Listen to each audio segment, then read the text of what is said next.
making your patients drive the car? This is something that came up from a conversation I had just the other day with a chiropractor I've been mentoring who's been out several years and is struggling with something that all of us struggle with. And it's often seen as a new grad thing, but I know many, many experienced chiropractors, even myself a few years ago, who still struggle with this as well. And this is about trying to seem like an expert and being authoritative without being authoritarian. So what I mean by that is authoritarian is what we think of when we think of doctor-centered care. It's doctor knows best, doctor's orders, you just lay down and do what you're told and I'm going to do it all for you. And the doctor's the hero, the patient has no autonomy, they just the damsel in distress, very, very passive. We know that doesn't lead to great outcomes, patients don't like it, frankly a lot of practitioners don't like it, it's all the pressure on us. And it doesn't really work that well.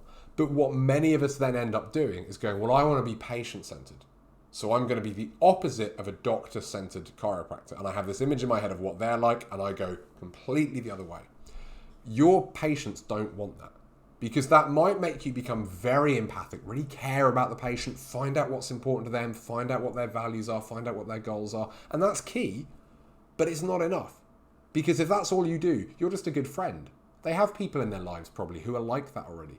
You need to have the empathy, but you also need to have the expert knowledge to know them how to get them past this problem. They need to look at you and see this is a practitioner who is an expert. That's what's required for trust. You may have seen the training videos I've done already on the trust equation. If you haven't, trust equals empathy, you need that, plus authority. Otherwise, you're just a nice person. If you don't have the empathy, you're an arrogant so-and-so. You need to have both there. So you want to make sure when you are giving your recommendations and when you are giving your advice to patients, you do it with authority.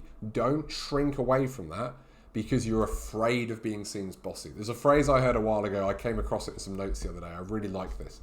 There's nothing enlightened about playing small because you're afraid that your light will upset other people.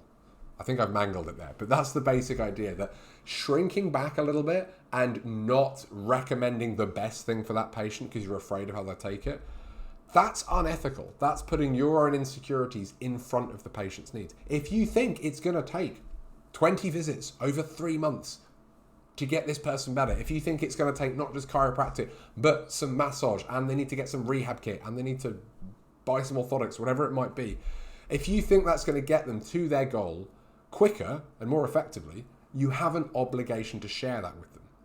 That does not mean you try and convince them. That's not your job. But you have to share it with them and say, this is the best way to get you where you want to be as quickly as possible. Now, many patients may not want to do that. That may be too much treatment. It may be too much time. It may be too much money. Fine. Have a plan B. Okay, if that's too much, then we could remove this and we could space this out a bit more. It'll take you longer. Or you might have 1 or 2 more flare-ups along the way. Whatever you think the extra risks might be, share that plan with them. And then let them decide. That's what you do, but too many of us right away put the patient in the driver's seat and go, off to you, you're in charge here, just come back whenever you want, or come back when you feel you need it. You know, or here's some other things, you can do them or don't do them, that's up to you.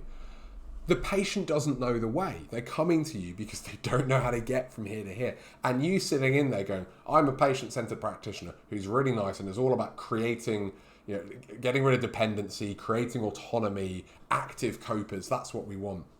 You got to meet them where they're at. They're not always ready for that. They need someone who's an expert. Over time, can you help bring them up, share your expertise with them? Absolutely. But putting them in the driver's seat from day one, it would be like your first ever driving lesson. The driving instructor turns up, puts you in the seat and says, right, now we're going to drive down 10 minutes over this way. Like, you're not ready for that. You need them to show you how the gears work and how the clutch works. And then you need to probably practice in a car park, just stopping and starting and going 5 miles an hour to try and drive down the road immediately. No, that's not a good idea. Could we get them there long term? Absolutely, that's going to help them drive, but you've got to meet them where they're at. And the best way to do that is by demonstrating your authority. Not being bossy, not being arrogant, not being stern, but just sharing with them confidently, this is the best way to get you from where you are to where you want to be. And if that doesn't work for you, this is the next best way. And then it's totally over to them. But doing that, you'll find patients will appreciate that and respect you more. B, they're more likely to follow it because now you've shared something with a little bit of confidence they can trust this is the best plan for them. And C, it actually starts to become true for you. You start to build your own confidence. So if there's anyone watching this who is shrinking away from sharing the best possible plan with patients, I challenge you to try and reverse that. If you want some help with that, I'm here. Obviously, a lot of the training I do is around how to communicate these sorts of plans very well with patients. I'll be launching a new program in a couple of months' time that I'll share with you here as well. So I'm here if you want more help, but give this a try in the meantime. Just think, what's the best possible plan and how can I recommend that in a way that feels okay to me? You're not over treating. You're not saying I think you need 30 visits when they only need 15 or 20. But you're just sharing it in a way that they can feel, I trust this person. So if you struggle with that, give it a try. Practice it with a friend or practice it with a colleague as well. But don't shrink away because you're afraid of the patient's reaction. That's putting your insecurities in front of their care. That's still a bit doctor-centered. Just because it's not arrogant and domineering, it doesn't mean it's okay. So have a think about that. As always, get in touch if you've got any questions, and I'll see you next week for another video. Take care.